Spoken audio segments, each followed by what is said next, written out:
Are we in a quorum call? We are. Mr. President, I ask the quorum call be lifted. Without objection.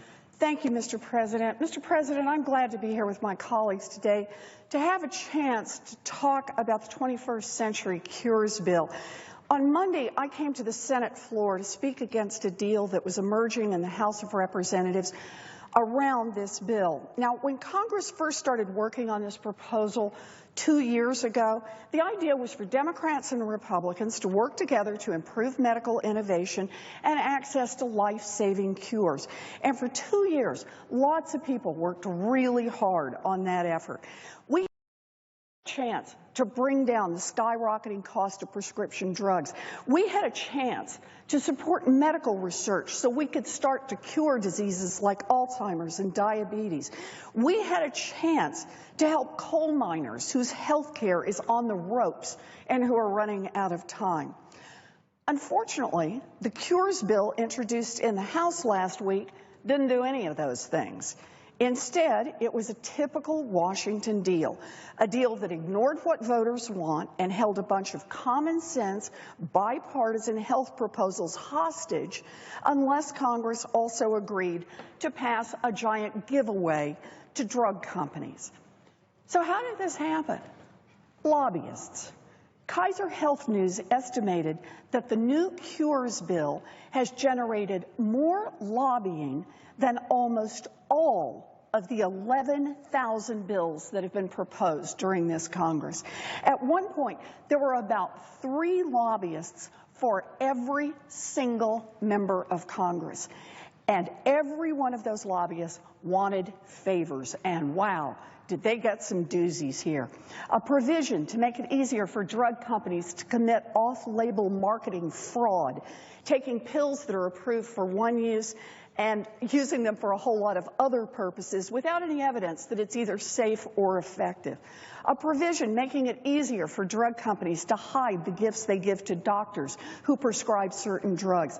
A giveaway to a major super PAC donor who stands to benefit financially from pushing regenerative therapies through FDA, even if they don't meet the FDA's gold standard for safety and effectiveness.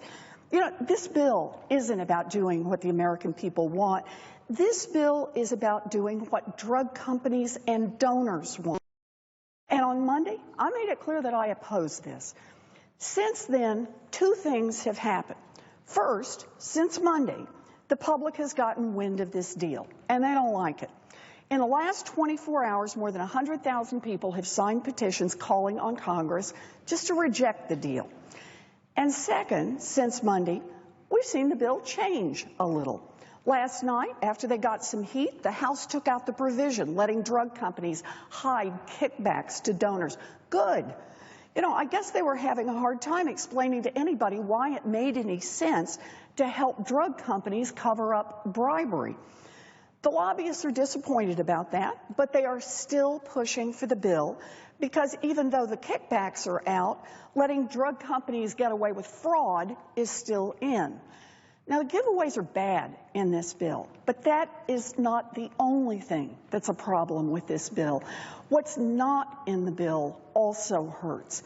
70 years ago, Congress promised to provide for the health and welfare of American coal miners and their families.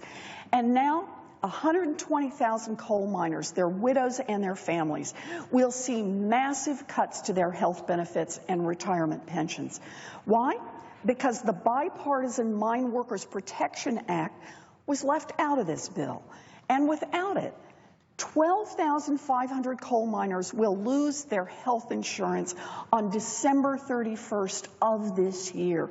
Another 10,000 will lose their coverage next year and on into the future. Mr. President, according to exit polls, 70% of voters say they think the American economy and the lawmakers who oversee it are owned by big companies and special interests. Bills like the 21st Century Cures Act are the reason why. There is so much that we could do with this bill. You know, this Congress could step up for thousands of American coal miners. For their entire lives, these coal miners have sacrificed everything for their families, for their communities, and for this country. And they have literally sacrificed their health. They are running out of time, and we could help. This Congress could step up to help millions of people who are struggling with exploding drug prices. We could help bring down the cost of drugs. This Congress could step up to help the millions of families who've been touched by Alzheimer's, diabetes, cancer, and other deadly diseases. And we could help by providing more funding for the research that would generate real cures. This Congress could step up to deal with drug companies that think they're above the law, giant corporations that think they can break the rules and then get Congress to do special favors for them. We could just say no. That's not what we're in business to do. The American people are not clamoring for the Cures bill, at least not this version. Tens of thousands of people have asked us not to pass it. Even the conservative group Heritage Action Fund for America has come out strongly against this deal. Now, I don't agree with all of their objections, but they explain, quote, in Washington terms, backroom negotiators have turned the Cures bill into a Christmas tree loaded with handouts for special interests, all at the expense of the taxpayer. Boy, got that one right. This kind of backroom dealing that helps those with money and connections and leaves scraps for everyone else, people hate Washington. And it is the reason I will oppose this bill. Thank you, Mr. President.